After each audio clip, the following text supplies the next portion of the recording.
Rīta kafija LV Svaigas aktuālas ziņas un no neziņas nemiņas. Rīta kafija LV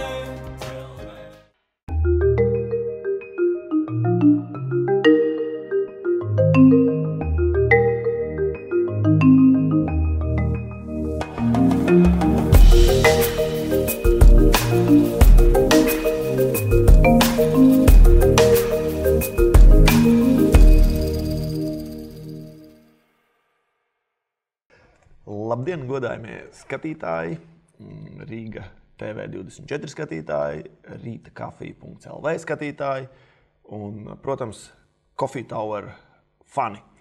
Esam ieradušies šodien ciemos pie mācītāja Andreja Āriņa. Jā, tieši tā. Sveicināt, Andrej. Paskatīšu uz draudzīgo roku. Mazliet parunāsimies ar Andreju par šīs pasaules kārtību. Kāds ir tas mācītāja viedoklis par šīs pasaules lietām, par baznīcu, par ģimeni, par attiecībām, par atpūtu varbūt? Es gribēju teikt tā, kad pieminējām ģimeni, ja, ka baznīca ir tā kā liela ģimene, kurā var dalību ņemt tie cilvēki, kuri sabiedrībai pat vairs nav vajadzīgi. Nu, izstumt ārā tie arī. Tur ir dažādi cilvēki. Gan tie, kuriem ir ļoti labas ģimenes, gan tādi, kuriem vispār nav ģimenes. Ja? Un šajā ziņā aiz vārda baznīca, man viņa vairāk izklausās juridiski, tā ir kā tāda celtne, ja? Bet praktiski tā ir draudzene, kurā pamatā ir draudzība. Uz tādas draudzības fona veidojas tāda draudzīga liela ģimene. Ja? Draudze viņai ir domāta arī kā vieta, kur var saņemt šo garīgo palīdzību, tad iet runa jau par brīvi no dažāda veida atkarībām. Baznīca organizē tās lietas, veselības kursus varam iepazīt. Nu, un vislielākais akcents ir uz cilvēka dabu, uz cilvēku būtību. Vēl es varētu salīdzināt baznīcu draudzi ar tādu lielu glābšanas kuģi. Kur tur tie, nu, tiksim, ir jūra, tur daudz to slīkstoņi, ja? Un tagad katrs, kurš tiek izglābts, viņš stājas komandā un glāb citus. Nevis taisa tajā kuģī caurumus, bet glāb nākošo. Nu, tā komanda aug. Arī tur es redzu to lomu. Profesija ir mācītājs. Varbūt no baznīcas viedokļa mazliet savādāk, ka tā netiek uzskatīta kā profesija. No izglītības viedokļa tā varētu būt profesija, bet no baznīcas viedokļa tas ir aicinājums. Problēma ir tāda, ka tā nav biznesa organizācija, nav profesija, kurā ir pienesums un alga. Ja? Te iet vairāk par tādu iespēju, ka tas cilvēks ir apmierināts un viņš spēj izdzīvot, no to pienesumu, kas ir iemācās izdzīvot. Un parasti nu, tiek pielīdzināta tajā valstī, kur atrodas mums dažādās valstīs, tie kristietība, tiek pielīdzināta pie tā atalgojuma, ka tam vajadzētu atbilst skolotāju atalgojuma apmēram. Kurā brīdī jums tapa skaidrs, ka jā, es gribu būt baznīcā? Piedzimis daudzbērnu ģimenē, mēs bijām 9 bērni vecākiem, un es pa vidu. Un es saņemu gēnos mantojumā noslieci, vai nu, iedomājies, kurš no bērnības zina, par ko viņš kļūs. Vai nu par mācītāju, vai par ķirurgu. Man ir tā ķirurga daba. Es nemaz neesmu tik mīgs, kā izskatos. Vai ne? Sākumā nesanāca neviens, ne otrs. Pabeidzu pamatskolu, tad bija mežstrādnieks, sveķotājs, tā armijā bija radioelektromehāniķis, tad izmācījos pēc armijas par mežameistaru, par meloratoru, inženieri celtnieku.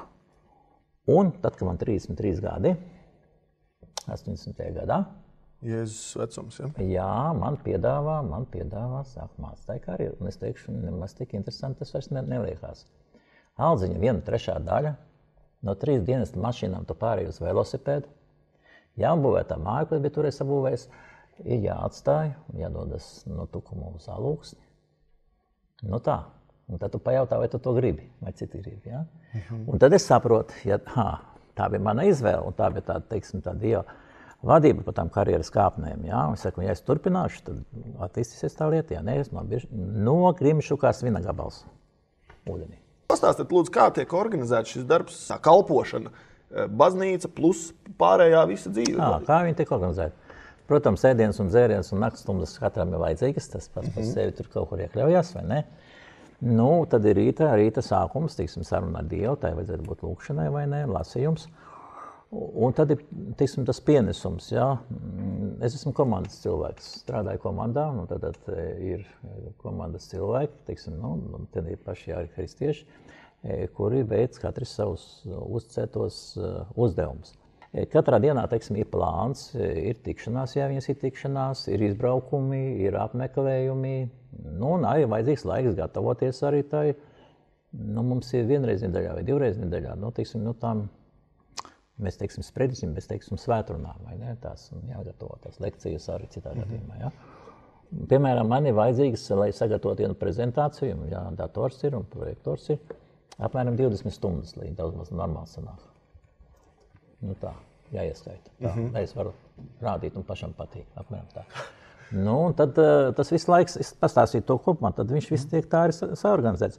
Un, protams, arī brīvais laiks, ka jāiet paskraidīt, jā, es esmu orientieris un eju vasarā 3 reizes nedēļā, pa ziemu iznāk mazāk, svētdienās es paskrienu. Vairāk toties nekad 6 līdz 8, 8 km, varbūt kādreiz 10 tur. Organizējot laiku, ieteikt visiem, jā.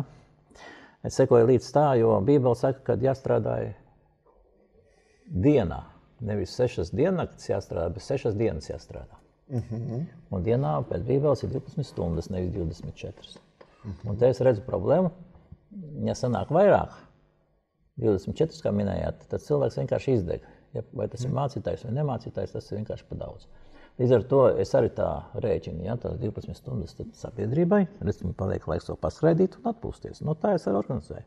Runājot par papildus klāt, bija informācija par to, ka ģimene konsultē. Jā, ar tiesībām konsultēt, gatavot jaunās ģimenes, jā, un salauzāt un izdot laulību apliecības valsts pārstāvjiem. Tas ir arī ceremonijas vadat kāzu. Gan sākot, gan konsultējot arī pēc tam, kad jau veiksmīgi salauzājušies. Jo nemēdz jau tā būt, ka vairs konsultanti nav vajadzīgi jaunībā. Tāpat tas tā ir.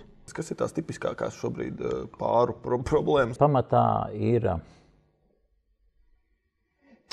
piemērošanās process, jā, kuru vajadzētu nosaukt par komunikāciju. Prasme vai neprasme komunicēt. Un otrs jautājums ir piedošana. Citiem vārdiem pieņemt to cilvēku, kāds viņš ir, un nepāraudzināt. Ir vismaz tādi 5 pamatkritēriji, kuriem vajadzētu saskanēt. Tas ir garīgās intereses. Tā nav obligāti baznīca, bet garīgās intereses koncerti, tur būs mūzika, viņiem būs apmeklējumi vai ne, tā. Intelektuālās intereses, iet runa jau par iespēju runāt, un parasti to nosaka, nosēdina vienu un otru tos iemīlējušos līdz ausīm 3 metru attālumā, un ja viņi 3 stundas var sarunāties, tas nozīmē, tā kā mēs tagad runājamies, ja, kad viņiem viss kārtībā, intelekts strādā. Tad ir šis emocionālās intereses, jā. Varbūt, ka viens ir ļoti smaidīgs un visu laiku smieties, a otrs grib tikai būt nopietnis. Ja? Tad ir sociālajie jautājumi ļoti interesanti, sociālais jautājumi interesanti, tāpēc, ka tās ir ļoti nozīmīgas dzīvesvieta, vide, darbs, līmenis. Un tad arī intīmās intereses. Intīmās šeit neiet runa tikai par gultas attiecībām, bet te iet runa par to, vai es varu brīvi uzticēties, vai es brīvi varu dalīties, un vai mums sakrīt, vai ne, vai man jāslēpjas kaut kas jāslēpjas. Un tad vēl paliek arī tieši šis fiziskais kā papildus, vai ne? Veselība tur un vispārējais. Ja? Un tad no šiem tad arī rodas problēmas. Un kas ir interesanti, ja tagad tos nosauktos notestējam, nomēram atziņā balvu sistēmā no 1 līdz 10, un ja ir 5 baldītas un mazāk kādā no vienam, tas nozīmē, ka galvā jau vēlēšanās jau laisties projām. Tas diezgan vienkāršs tests, varētu teikt. Jā, bet ļoti praktiski katrs var sevi notestēt. Kā tu notestē, teiksim, viens izsaka, ko viņš domā, otrs, kā viņš to vērtē, saliek kopā, izdala 2, un tad viss viņš rokā. To jau kurš var nostrādāt, teiksim, tā paskatoties. Kur es īsties, un nevajag sevi mānīt un teikt, man ir ļoti, ļoti labi, bet jāatzīmīt uzrāda 5 un mazāk, tad nopietni jāpieķerās tam. Tad konsultācija noteikti vajadzīga. Tad jānāk pie jums. Pie manis ir pie kā cita, bet tad ir nozīmīgi tam, jā. Vēl man ir tāds jautājums par grēksūdzi. Tas no filmām pārsvarā es to. Jā. Vai notiek šāda arī īstenībā dzīvē grēksūdzi? Es viņam varu izstāstīt, kas tas tāds par brīnumu. Kas tas par brīnumu tieši tā? Jā. Sāksim ar to, kas ir grēks. Tiksim, Bībeles skatījumā. Tā ir dzīve bez Dieva, it kā esmu pats saimnieks un es visu zinu, ko manas rokas mans Dievs un tā uz priekšu. Grēka formulējums ir nākošais, ir nepaklausība Dievam, tad nonāk pretrunā, ir tā 10 baušļi Bībelē minēti, nonākot pretrunās ar viņiem, darot to, ko Dievs ir aizliedzis, nedarot to, ko viņš pavēlējis. Un trešā forma ir pati smagākā nepakļaušanās un savai personīgai sirdsapziņai. Un tā ir pati smagākā forma, tāpēc, ka bieži vien tas visumvalnieks uzrunā cilvēku caur sirdsapziņu. Lūk, un tagad runājot par to grēksūdzi, godīgi ir jāsaka tā. Bībelē ir teikts, ka tā grēksūdze vajadzētu būt tikai Dievam, nevienam cilvēkam, jo visi ir grēkojuši, vai ne? Mācītājiem ir grēki jāsūdz, tāpat kā visiem pārējiem. Mācītājiem būtu jākonsultē un jāveicina šis te pasākums. Jāpastāst, kā tas ir darāms, vai ne? Kā viņi jāatstāda, kā tas ir jānodod Dievam, vai ne? Jo tas Bībeles ieteikums ir tas, ja mēs griežamies pie viņa, tad viņš ir tāds uzticīgs un taisnīgs, ka viņš piedod grēkus un atbrīvo, jeb šīs netaisnības. Līdz ar to šeit vajadzētu runāt ar Dievu, jā? Nevis, kas notiek, ja tā grēksūdze mēs ejam pie mācītāja, jā? Tad viņš kļūst tā kā starpnieks, tā kā vidutājs. Un grēkus mēs lūdzam piedošanu Jēzus Kristus vārdā. Kāpēc Jēzus Kristus vārdā? Tāpēc, ka viņš ir tā persona, kurai ir tiesības piedot un atbrīvot, jo viņš nāk. Jūs pats pieņemat šīs grēksūdzes? Es pats eju pie Dieva uz grēksūdzi, es viņas nepieņemu, bet es konsultēju cilvēkus, un mēs bieži darām tā.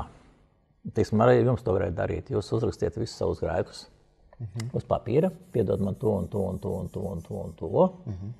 Izlasam, aizlīmējam ciet, ieliekam aplokstam, paņemam līdzi, un tad mēs aizlūdzam, lai Dievs piedod tos grēkus, kuri ir uzrakstīti. Teiksim, tur ir noteikti tā, kad es aizlūdzu par jums, un jūs aizlūdziet par mani. Man ir grūtāk, man jāpastāst, par ko jāaizlūdz, bet jūs sakat par to, kas ir uzrakstīts. Ja? Un pēc tam, kad šī aizlūgšana notikusi, šos grēkus saraksts, ko viņi dara, neviens viņu vairs nepriecas. Uguni iekšā un sadedzina. Un sadedzina pats tas, kur ir bijuši. Un godīgi sakot, normālā mācītājiem tā otra grēka nemaz neinteresē. Piemēram, man neinteresē, pa 1% pat neinteresē. Viņš tā jau izveidojas. Kādreiz zina, kā tad tur ir. Nav tāds vairs tāds. Bet ja nāk kāds un viņš tos savus grēkus, tādus īstus, tādus smagus grēkus, un ne tikai grēkus, bet noziegumus atklāja mācītājiem, kā tur tas? Teiksim tā, ka te jau vairāk tad runa jau par tādu atkarību, kurā viņš iekļūst. Es zinu, ko es tad cīnos un netieku vaļā. Ir tāda arī noziegums, varbūt slepkavības, varbūt laujas pārkāpšana, tur varbūt visādas tādas lietas. Un tad notiek tā, ka tad viņi abi divi lūdz par to, viņš saka aizlūdzam. 2 vai 3, vai ne? Tādā komandā. Tas notiek aizlūgšana. Lūgšana, vai Dievs atbrīvo vai ne, un pateiciet, ka viņš to dara. Kā mācītājs sadzirdot šādu kaut kādus, dramatisku likumu pārkāpumu, atslēgu mutē priekšā, un tas nekur tā kā ārsts, neapspriež ar citiem? Nē, ar citiem viņš to neapspriež, tas ir skaidrs, bet viņš arī konsultē to, kāds tajā problēmā, ko darīt, teiksim, kā viņam likumīgi rīkoties vai nerīkoties, teiksim, valsts priekšā vai doties tur. Atzīties. Mācīties var arī tā ieteikt, iesaka, griezies uz policiju, tu esi izstāsti, dari to, pamāc, kā būtu jādara pareizi. Un ja viņš policijas grib, es saku, es tev atbalstīšu, viņš man piezvana, es pateikšu labu vārdu par tevi. Apmēram tā. Te nav tā, kad visi noziedznieki sanāk un tev izveidojas vēl viens, neformāls cietums, kur brīvprātīgi sanākuši cietumi. Tā nav, vai ne? Es arī strādāju cietumā. Esmu 20 gadus to saistīts, vai ne? Redzu, kā cilvēki mainās, mūži ieslodzītie. Viņi mainās, bet tai pašā laikā viņi jau ir ievainoti, vai ne? Un viņi, saksim, ņem draudzē un teikt, zin ko, forši, ļoti problematiski cilvēki. Vienu dienu tā, otru dienu tā, un tur var sagaidīt visādas lietas. Es pat saku, tev jābūt uzraudzībā, tev kaut kur jāatskaitās, lai tev vieglāk izdzīvot. Tā. Arī tā ir, jā. Baznīca tiek uzskatīta par pasaulē lielāko un veiksmīgāko biznesa plānu. Kā jūs par šo finansiālo pusi varat par baznīcu pastāstīt? Es jau sākumā teicu, ja kāds mācītājs grib nopelnīt, ja uz biznesu, tad vispār baznīcā kā mācītājai nav ko meklēt. Tas ir pie mums tā. Es viņam uzreiz to sāku acīs. Visu to zinu, jā. Bet kopumā baznīca ir domāta kā kalpojošā organizācija, vai ne? Un godīgi, ja tas tā kā ir, tad praktiski visiem ziedojumiem un pienesumiem jābūt caurspīdīgiem. Jāraksta arī atskaites, arī vidam jāraksta atskaites, viņam jābūt godīgām atskaitēm. Arī vids var pārskatīt, kas tur notiek. Viss notiek sabalansēt pie normāliem apstākļiem. Kāpēc ar varu ir kaut kas jāspēj? Es ticu akmenim un es gribu akmenim ticēt un es ticu. Kāpēc man pēkšņi ir jātic kādam konkrētam, ko kāds cits grib, lai es viņam ticu? Es gribēju teikt no savas puses, jā. Kad te jau ir tas sevi viltojums. Tajā brīdī, kad baznīcai tiek nodota politiskā vara, kad viņi sāk rīkoties ar zobenu, jeb, ar spēku, tad tā jau ir viltotā baznīca. Tā vairs nav. Tajā brīdī, kad viņa politizējās un kļūst ar šo spēku, ar šiem ieročiem, sāk ieviest, jā, tas viss ir neprāts. Jā. Jo pareizi ticība pirmkārt Dieva dāvana. Tas nav kāda uzspiestais viedoklis. Ticība saistīta ar sirdsapziņu, cilvēka brīvo izvēle, vai ne? Un normāli tā, ka katram ir tiesības vai nu ticēt vai neticēt. Tu pieņem lēmumu, ja? Tu neesi nekādā mafijā, tu vari piederēt, tu vari nepiederēt, tu esi brīvībā, ja? Un kā tu vēlies, tā tu rīkojies. Tāds ir kristietības modelis, bet tas ir viltojums. Vai jums ir bijusi saskare ar kādu reālu, tādu neizskaidrojumu brīnumu? Runājot par mani, es uzskatu kā brīnumu. Es redzu lietas, kā Dievs viņas iejaucas, es esmu pārliecinājies par viņu vadību reāli un nevis teorētiski. Ja? Un varētu minēt vienu tādu piemēru no savas dzīves kā brīnumu, kad pēc aizlūgšanām, kad cilvēks tiek atbrīvots no šīs pasaules valdnieka gūsta, viņš sātniski apsēstībā, viņš iegūst brīvību. Es tagad zinu, ka man tagad būs atspēriens, atsitiens, mafija nāks pakaļ, Un tas notiek tepat Latvijā, notiek Siguldā. Un tad es braucu uz Lietuvu nākošā dienā. Un es aizbraucu uz turieni, notiek kalpošana, un vakarā tā kā no Kaunas braucu mājās. Un pēkšņi avārija. 40 km man pie stūres. Un es pamostos, ļoti interesanti jūšana, tad pie stūres, un pēkšņi domāju, ka tu aizsakņojies uz 1 sekundi vai minūti. Ja? Telpā guloši par visādām šlangām, klāt iznāk, esam reminācijā.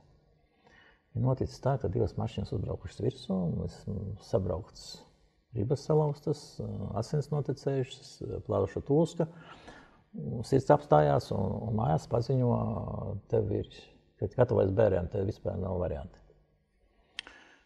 Es 10. dienā pieņēmu lēmumu, kad man jātiek kājās. Es iedomājos, ka man tās vieglas maziņas satricinājums, tāpēc es tā iedomājos. Viss vaidīšana ir ēļļīs, gāja cauri man tāds virpuls. Un 10. dienā es piecēlos, 16. dienā izrakstīja man no slimnīcas, un es staigāju 20 gadus. Skraidu, jā, tas ir esmu brīnums. Man vairāk nevajag, man var stāstīt, ko grib, vai ne? Tas ir mans, uz manas ādas, tas notika pārmaiņas, vai ne? Viss sakārtojās un ir. Tātad tas ir viens, bet runājot par brīnumiem, ir diezgan bīstami, ja savu ticību bāzēt uz brīnumiem. Brīnumam nevajadzētu būt kā lokomotīvai, bet kā vagonam. Es saprotu, ka mācītājs arī ir dzīves cilvēks, un viņam tāpat ir kārdinājumi, bet tomēr tas tāds tā kā paraugs. Ja viņš taisa ziepes dažādas, tur ir tie pedofīlijas gadījumi un vispār pasaulē, kas ir izgaismojušies. Kā jūs to vērtējat? Mācītājs ir cilvēks, un ja skatos, no malas, ir tā globāla, ja? Pirmajā tajā draudzītē, tajā baznīcā bija 12 nozīmētie, un viens no tiem bija Jūdas. Inteliģents, uzaicināts, pieņēma viņu, ja, un pēc tam nodeva visu šito, ja, uztaisīja kājām gaisā, vai ne? Tādi, ja no 12,1, tad procents ir varbūt milzīgi liels, ja, tādu atkritēju. Varbūtība. Es vienkārši rēķinu tā matemātiski, ja. Un ja tur jau ir miljoni, vienmēr ir bijuši un būs tādi mācītāji, vai ne, kuri ir neuzticīgi. Tas ir ļoti līdzīgs kā skolotāji, arī skolotājs, ja viņš nav ētiski normāls, ja viņam ir visādas tādas, attiecības nenormālas ar bērniem, ar audzekņiem, tad viņš ir jādisciplinē. Tas pirmais, kas jādara, vai ne? Tas pats uz mācītājiem. Nu, un es skatos arī vēl no otras puses, tīri cilvēciski. Ja mācītājs nav ģimenes cilvēks, ja viņam nav sieva, nu vīrietim, jā, nu, tad viņam ir ļoti grūti ievērot tās normas, jā, no lūkšanos vispār, jo Dievs jau ir iekārtojis šo ģimenes institūciju, un viņš sacīs, ka nav labi cilvēkam būt vienam, jā. Un viņš ļoti, ļoti nopietni Bībeli runā par šīm attiecībām, par šiem kontaktiem, par šīm intīmām attiecībām, kuras būtībā jārisina. Un ja viņas netiek risināts, tad notiek visādi sprādzieni, uzliesmojumi. Profesiju sadalījums pa dzimumiem. Tātad trolejbus, man liekas, stūrē pārsvarā sievietes, lidmašīnas stūrē pārsvarā vīrieši, baznīcā pārsvarā vīrieši. Vai tā ir, vai kā ir, kāpēc tas tā ir iegājies, vai kāpēc sievietes nelaiž pie šprices, kā saka Latvijas? Pie šprices. Tā bībeliskā skatījumā, es Bībeli minu, tāpēc sākumā teiks, tas pamats, jā. Bībeliskā skatījumā tur ir akcentēt vīriešu pamatā. Ir atsevišķas sievietes, atradīsiet, atsevišķas, jā. Un tās atbildības nav norunāt. Iespējams, ka sieviete tā valoda ir vēl raitāk kā vīrieši, mēs pieņemam, jā, bet ņemot vērā atbildības, kuras jāuzņem, uzraudzības, spriedze, tur jāstopas visu laiku problēmu risinājumiem, vai ne? Tad tā nu ir sanācis, ka arī ģimenē vīrs uzņemas, teiksim, es to salīdzinu ar ģimeni, uzņemas atbildību, viņš rūpējas par pienesumu un par drošību. Šī 3 momenti. Un tie tieši vīriešiem piestāv, jā. Sievietes pienākumos vairāk rūpēties par emocionālo savāktību, jā. Rūpēties par mātes pienākumiem un par saimniecību. Tas nozīmē, ja mācītāja rūpējas par saimniecību kopējā, tas viņai sanāks, par bērniem, jauniešiem viņai sanāks vai ne, kaut kur sanāks emocijas, par ko jārūpējas, ir akcents, jā, grūti pateikt, jo sievietes ir emocionālākas, tāpēc, ja viņiem ir tas, tur viņa dārziņa emocionālās, jā. Un mācītājām vajadzētu būt tādam arī, kam ir tas intelekts attīstīts, vai ne, un šīs tā atbildības sajūta, viņš var ilgāk, stabilāk izturēt. Manuprāt, sievietes šajā arodā ātrāk, nu, iespējas ātrāk izdegt. Nu, teiksim, ka viņas nonāk tajās problēmu risinājumos, vai ne, nekā vīrietim. Un ja jau Dievs tā ir iekārtojis, nu, paši sākuma Ādamam jau bija. Kop un sargā, un to atbalsti. Sieviešu pienākums ir audzināt līderus, ja, un šajā gadījumā sievietes loma ir audzināt mācītājus, nevis mācītājas, ja, kuras pēc tam vada. Bet es uzskatu, ja nav vairs vīrieši, tad lai sievietes māca. Es tur redzu, ka vīrieši visi ir vai no apslimoši, vai visi kļuvuši nedarīgi, vai vispār viņi nav, nu tad sievietam dodam vārdu. Tā kā te nav nekāda diskriminācija, vienkārši tā slodze. Islāms. Kāpēc viņa tik ļoti tādā neforšā šobrīd gaismā šo islāmu visu laiku piesauc?